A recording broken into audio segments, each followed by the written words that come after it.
जायला तसंच रोल का रोल रोल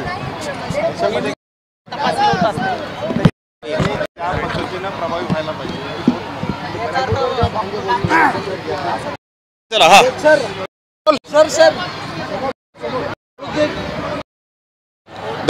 वाटप केलंय उपक्रम असणारे राज्यभर आणि त्याचा फायदा कसा होणार? राष्ट्रीय बाल स्वास्थ्य कार्यक्रम RBSK हा एक अत्यंत महत्त्वपूर्ण अशा पद्धतीचा केंद्र शासन आणि राज्य शासनाच्या माध्यमातून सर्वांच्या आणि अंगणवाडी 0-18 वयोगटातल्या मुलांच्यासाठी मुलींच्यासाठी अत्यंत महत्त्वपूर्ण आरोग्य तपासणीचा कार्यक्रम आहे.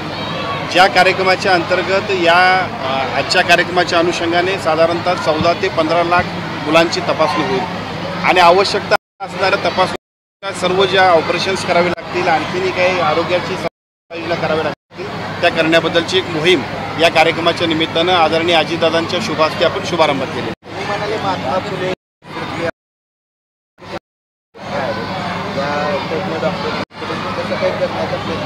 या अनुषंगाने एका बाजूला महात्मा फुले आरोग्य माध्यमातून जे आमच्याकडे समाविष्ट असणारे हॉस्पिटल आणि त्याचबरोबर त्यापेक्षा जी महात्मा फुलेमध्ये नाहीत परंतु 7 हिल्स हॉस्पिटल असेल, फोर्टिज असेल अतिशय चांगल्या पद्धतीचे हॉस्पिटल्स की जिथं आमच्या सगळ्या मुलांच्यासाठी ऑपरेशन्स आम्ही करू शकतो. परंतु या योजनेचा ज्या पद्धतीनं प्रभावी अशा पद्धतीनं उपाययोजना किंवा त्याची जाहिरात व्हायला पाहिजे, माहिती व्हायला पाहिजे ती न झाल्यामुळं अनेक वेळेला त्या विद्यार्थ्यांचे पालक जे आहेत ते स्थानिक पातळीवरती आपल्या खर्चातून सुद्धा हे काम यासाठी आजच्या निमित्तानं संपूर्ण राज्यभर ही मोहीम अधिक प्रभावी. विदर्भात बर्ड फ्लूची तो माणसाला होऊ शकतो असं सुरू चर्चा नेमकं काय त्याचा अहवाल प्राप्त झालाय का आपल्याला? विदर्भामधली जी परिस्थिती आहे त्याच्यामध्ये कावळ्यांना झालेल्या बर्ड फ्लूमुळं आम्ही काळजी घेतो. तो सगळीची व्यक्ती आहे त्याला बर्ड फ्लू झाला याच्याबद्दलची स्पष्टता नाही. आम्ही NIVकडे त्याचे रिपोर्ट्स पाठवले परंतु काळजी घेऊन आपण चिकनची दुकानं बंद केलेली. कॅन्सर संदर्भात अजितदादा आता म्हणाले की आमची नियोजन आहे की जी लस येते ती महिला आणि तरुण राज्यात देणार. सद्यस्थितीमध्ये एकूणच सगळ्या जीवनशैली बदलल्यामुळं लाईफस्टाईलमुळं सुद्धा कॅन्सरचं प्रमाण एका बाजूला शहरी भागात आणि ग्रामीण भागामध्ये सुद्धा वाढतं आहे. पहिल्या टप्प्यामध्ये काही आरोग्याची संबंधित ज्या काही प्रश्न तयार व्हायचे त्यात एक व्यसन असेल तर कॅन्सर व्हायचा, ब्रेस्ट कॅन्सर हा महिलांच्यामध्ये व्हायचा असं आपण बघत होतो. परंतु आजपासून सगळ्यांच्याकडे ज्या पद्धतीचं कॅन्सरचं प्रमाण वाढतंय तो चिंताजनक विषय आहे आणि म्हणूनच मगाशी अर्थमंत्री आदरणीय अजितदादांना आम्ही विनंती केली आणि त्यांनी सुद्धा त्याला संमती दिली की राज्याच्या सर्व 0 ते 14 वयोगटातल्या मुलींना विशेषतः आपण या लसीची योजना राज्य शासनाच्या वतीनं मोफत करण्याबद्दलचा निर्णय सुद्धा शासन घेईल. आता दादा भुसे जे आहे दादा भुसेंनी आता नाराजी व्यक्त केली की समन्वय आरोग्य विभाग आणि शिक्षण विभागामध्ये नाही आहे त्याच्यामुळं हा कार्यक्रम आणखी राज्यव्यापी करता आला असता असं एक खंत त्यांनी या ठिकाणी व्यक्त केली. खरंच समन्वय नव्हता तुमच्या? समन्वय नाही असं नाही परंतु अजून सुद्धा याच्यामध्ये बऱ्याच ठिकाणी कार्यक्रम आज सुद्धा 35 जिल्ह्यांमध्ये आपण कार्यक्रम केला. अजून सुद्धा याच्यामध्ये दुसऱ्या टप्प्यात अंगणवाडीच्या सगळ्या मुलींच्या तपासणीचा कार्यक्रम होणार. या कार्यक्रमातून जनजागृती व्हावी, सर्व विद्यार्थ्यांपर्यंत आम्ही प्रभावीपणाने ही योजना पोहोचवावी हाच उद्देश आहे. त्यामुळे आदरणीय भुसे साहेब असेल, आम्ही असू, सर्व राज्यातले महायुतीतले सर्वच प्रमुख नेते आणि सर्व पदाधिकारी अतिशय समन्वयाने आपण काम करतो. त्यांना विश्वासात घेतो. आरोग्य विभागाची मुख्यमंत्र्यांनी या सगळ्या केंद्र स्थगित केले. केंद्र काय आहे म्हणजे मुख्यमंत्र्यांकडून शिवसेनेवरती अन्याय केला जातो का? माझं आपल्याला विनंती अशी आहे की सार्वजनिक आरोग्यच नव्हे तर राज्यातल्या कुठल्याही विभागानं योग्य पद्धतीनं काम केलं पाहिजे. एखाद्या गोष्टीमध्ये अनियमितता असेल त्याची तपासणी करणे, त्यामध्ये काय कोणावरती आक्षेप आणि कुठला पक्ष असा बेबनावा असायचा विषयच नाही. एखादी गोष्ट चुकीची असेल तर ती थांबली पाहिजे आणि त्याच्यामध्ये योग्य शहानिशा करून आपण पुढे गेलो पाहिजे. शेवटी आम्ही राज्यातल्या सर्व नागरिकांना जबाबदार आहोत. सर, पुणे जिल्हा परिषदेचे आरोग्य अधिकारी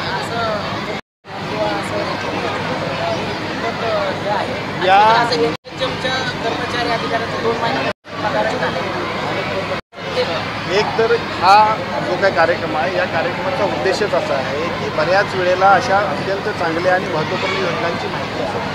मी सांगतो कोल्हापूर जिल्ह्यामध्ये माझ्या मतदारसंघात आणि विशेषतः जिल्ह्यामध्ये अनेक हॉस्पिटल्समध्ये जाणारे विद्यार्थी कशामुळे जातात तर या योजनेचा योजनेचा प्रभावी अंमलबजावणी करण्यामध्ये जर आम्ही पुढाकार घेतला तर आजच्या कार्यक्रमाच्या निमित्तानं प्रत्येक पालक जागृती आपल्या मुलांची तपासणी होण्यासाठी एका बाजूला आरोग्य विभाग, दुसऱ्या बाजूला शिक्षण विभाग आणि तिसऱ्या बाजूला पालक समन्वयानं काम करतील आणि अनेक मुलांच्या आरोग्याचे प्रश्न हाच या कार्यक्रमाचा उद्देश आहे. स्वारगेटमधील जे बलात्काराचं प्रकरण आहे, स्वारगेट बलात्कार प्रकरण जे आहे त्यातल्या पीडितेचा काय अहवाल समोर आला आहे का, वैद्यकीय अहवाल? कारण इथून काय माहिती दिली जात नाही.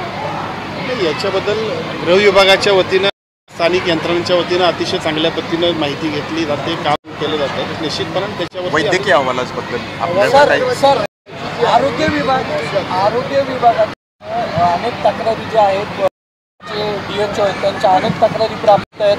काही औषधं जाळलेली आहेत, त्याचे पंचनामे अजूनही उपलब्ध नाही आहेत. म्हणजे मांजरीचं आरोग्य केंद्र हे औषधं जाळून दिलेले आहेत, आरोग्य केंद्रामध्ये लाईट नाही, अशा अनेक तक्रारी प्राप्त आहेत. काय कारवाई केली आहे?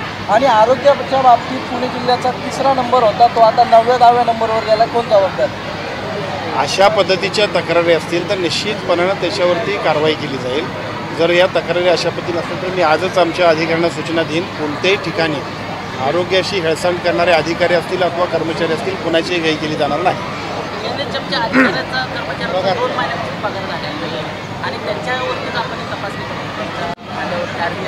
NHMच्या पगाराबद्दल काही नियमावली आहे. केंद्र शासनाकडून येणाऱ्या अनुदानाच्या टप्प्यांप्रमाणे आम्ही त्याच्या पैसे देत असतो.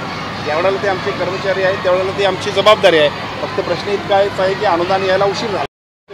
पहिले आता पुढच्या 8-15 दिवसांमध्येच या केंद्र शासनाचा हप्ता मिळतोय आणि हे प्रश्न संपूर्ण महात्मा फुलेवाल्यांचा निर्णय झाला आहे. काय महात्मा फुले योजना, महात्मा फुले आरोग्यदायी योजनेमध्ये मुळात असा अडचणीचा मुद्दा होता की ही स्कीम जी आहे ती पूर्वीच्या काळी इन्शुरन्स मोडमध्ये होती, ती आम्ही ॲश्युरन्स मोडमध्ये आणली होती. याबद्दल अर्थ विभागाचे काही आक्षेप होते. त्यांना असा प्रश्न होता की हे विधिमंडळासमोर गेलं आहे काय, कॅबिनेटसमोर गेलं आहे काय. याबद्दलची क्लॅरिटी परवा अर्थमंत्री आदरणीय अजितदादांच्या मीटिंगमध्ये झाली आणि त्यानंतर ते पैसे वर्ग करण्याबद्दल ऑर्डर झाली. पुढच्या 8 दिवसांमध्ये सगळ्या हॉस्पिटलचे पैसे मिळतील. मला फक्त एवढंच सांगायचं आहे, मधल्या टप्प्यामध्ये अशाही काय बातम्या चालल्या की लाडकी बहीण योजनेमुळे महात्मा फुले आरोग्यदायी योजनेतले पैसे मिळत नाहीत. असं काही नाही आहे. ही खूप महत्त्वाकांक्षी आणि राज्यातल्या सर्व नागरिकांच्या आरोग्याच्या दृष्टीनं अत्यंत महत्त्वपूर्ण योजना आहे. फक्त तांत्रिक बाबी ज्या होत्या त्याची क्लॅरिटी अर्थ विभागाकडे झालेली आहे. त्यामुळे पुढच्या 8 दिवसांमध्ये सर्व हॉस्पिटलचे पैसे मिळतील. महात्मा फुलेवाले आंदोलन करतायत ते कर्मचारी, त्यांचा निर्णय मार्गी आरोग्य मित्र याबद्दल सुद्धा यापूर्वी आम्ही सांगितलेलं आहे की ज्या विभागातला आरोग्य विभागाच्या म्हणजे महात्मा फुले आरोग्यदायी योजना प्रभावीपणाने राबवण्यासाठी जे काही आम्ही थर्ड पार्टी एजन्सी नेमलेली आहे त्या थर्ड पार्टी एजन्सीचे ते कर्मचारी आहेत. त्यामुळे खरं म्हणजे शासनाशी संबंधित त्यांचा विषय नाही. तरीसुद्धा शासन म्हणून आम्ही त्या एजन्सीला सूचना दिलेल्या आहेत जे त्यांच्या अधिकाराचे पगार असतील, जे त्यांना नियमित देणं, किमान वेतनाप्रमाणे पैसे देणं अपेक्षित आहे ते देण्याबद्दल तात्काळ त्यांनी उपाययोजना कराव्या अशा सूचना दिल्यात आणि मला वाटते त्यांचा योग्य पद्धतीनं समन्वयानं भेटले. शक्तीपीठ महामार्गाबाबत विरोध होता, आता तो म्हणजे संपलाय का? शक्तीपीठ महामार्गाबद्दल 2 पद्धतीची मतमतांतर आहेत. एका बाजूला सर्वच नागरिकांना, सर्वच राज्यातल्या प्रमुख मंडळींना असं वाटते की तो मार्ग व्हायला पाहिजे, पण स्थानिकच्या शेतकऱ्यांचा समन्वय राखल्याशिवाय कुठली गोष्ट होऊ नये अशा पद्धतीनं सुद्धा शेतकऱ्यांचा आग्रह आहे. माझ्या मतदारसंघातून सुद्धा रस्ता जातो.